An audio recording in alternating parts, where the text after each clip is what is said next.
सबसे छोटा मैं ही था टीम में, और ये प्रूवन था, हमारे टेस्ट वगैरह भी होते हैं, सबसे छोटा मैं।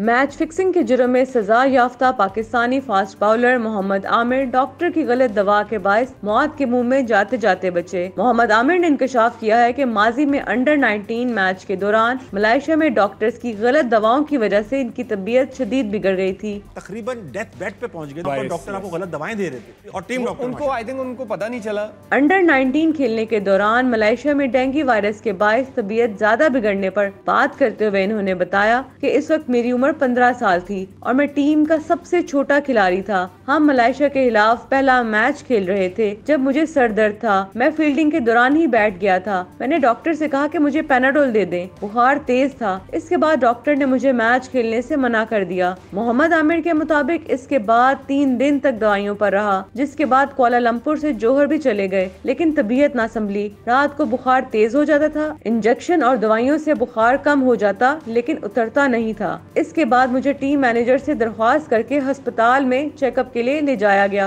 क्योंकि मेरा बुखार नॉर्मल नहीं लग रहा था। अस्पताल में डॉक्टर्स ने मेरी कंडीशन देखकर मेरा ब्लड टेस्ट ले लिया। 20 से 25 मिनट के बाद 4 से 5 डॉक्टर्स भागे हुए आए और इन्होंने बताया कि मरीज को डेंगू वायरस है और इनकी हालत खतरे में है। ये जो है ये तो बड़ी सीरियस कंडीशन में है। उसने कहा क्या मतलब क्या है, क्या? उसने कहा इसको डेंगू वायरस है और ये डेथ सिचुएशन पे। फास्ट बॉलर का कहना था कि इस वक्त डॉक्टर्स ने बताया कि हमें उम्मीद नहीं है कि ये कल सुबह तक भी जिंदा रह सकेंगे। हम इन्हें एडमिट करेंगे। इस रात मुझे 25 से 28 ड्रिप्स लगी और मुझे 2 दिन बाद होश आया। मुझे पहले तो चौथे दिन तो मुझे पता ही नहीं लगा था कि मैं किधर हूँ। तीसरे दिन में डॉक्टर्स मुझे डिस्चार्ज नहीं कर रहे थे, लेकिन मैचेस की वजह से डॉक्टर्स ने मुझे खास एहतियात के साथ सफर की इजाजत दी।